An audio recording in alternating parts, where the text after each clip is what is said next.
अस्सलाम वालेकुम। ममन सिटी मिठवर बाबाला मौलू कलाम वाकई खूब चयो आहे। हुन जो दास्तान दुनिया जे सभिनी अफ़साननि खां वधीक हैरान कंदड़ आहे। ही मज़मून उन्हीअ जी हिक हल्की झलक आहे। वाकई खूब चयो आहे। हुन जो दास्तान दुनिया जे सभिनी अफ़साननि खां वधीक हैरान कंदड़ आहे। ही मज़मून उन्हीअ जी हिक हल्की झलक आहे। संदसि कब्ज़े में माण्हुनि जे दुख दर्द दूर करण जी बेपनाह कुवत हुई। संदसि कब्ज़े में माण्हुनि जी दुख दर्द दूर करण जी बेपनाह कुवत हुई। संदसि माठीणी ज़िंदगी अहिड़ीअ पुरस्रार ॻाल्हियुनि सां भरपूर आहे। वाकई खूब चयो आहे। उन जो दास्तान दुनिया जे सभिनी अफ़साननि खां वधीक हैरान कंदड़ आहे। ही मज़मून उन्हीअ जी हिक हल्की झलक आहे। जेको शख़्स इल्तिजाना निगाहुनि मां नथो सम्झी सघे तंहिंजे अॻियां पंहिंजे ज़बान खे शर्मिंदा न करणु घुर्जे। जेको शख़्स इल्तिजाना निगाहुनि मां नथो सम्झी सघे तंहिंजे अॻियां पंहिंजी ज़बान खे शर्मिंदा न करणु घुर्जे। सखी अल्लाह खे ओॾो आहे, जन्नत खे ओॾो आहे, माण्हुनि खे ओॾो आहे ऐं बाहि खां परे आहे। वाकई खूब चयो आहे। हुन जो दास्तान दुनिया जे सभिनी अफ़साननि खां वधीक हैरान कंदड़ आहे। ही मज़मून उन्हीअ जी हिक हल्की झलक आहे।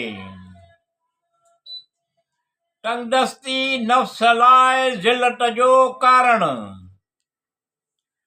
तंगदस्ती नफ़्स लाइ ज़िलत जो कारण अकुल खे विञाइण वारे ग़म ऐं फ़िक्र खे वधाइण वारी आहे।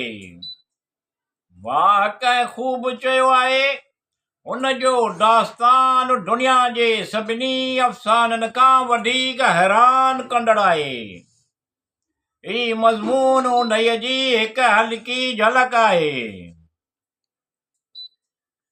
तुंहिंजो पाड़ेसरी ग़रीब आहे, तुंहिंजा रिश्तेदार हाजतमंद आहिनि। तुंहिंजो पाड़ेसरी ग़रीब आहे, तुंहिंजा रिश्तेदार हाजतमंद आहिनि। तो वटि ज़रूरत खां वधीक माल आहे ऐं तो ते ज़कात वाजिबु आहे। वाकई खूब चयो आहे। उन जो दास्तान दुनिया जे सभिनी अफ़साननि खां वधीक हैरान कंदड़ आहे। ही मज़मून उन्हीअ जी हिक हल्की झलक आहे। इंसान जे अकुल जो दलील संदसि कौल आहे। इंसान जे अकुल जो दलील संदसि कौल आहे। उन्हीअ जो दलील संदसि फ़ैल आहे। वाकई खूब चयो आहे। हुन जो दास्तान दुनिया जे सभिनी अफ़साननि खां वधीक हैरान कंदड़ आहे। ही मज़मून उन्हीअ जी हिक हल्की झलक आहे। नाज़ आहे वॾाई गुरूर हस्तीअ जो नालो। नाज़ आहे वॾाई गुरूर हस्तीअ जो नालो। न्याज़ वरी निड़त निठाई ऐं ख़ाकसारीअ जो तरीक़ो आहे। वाकई खूब चयो आहे।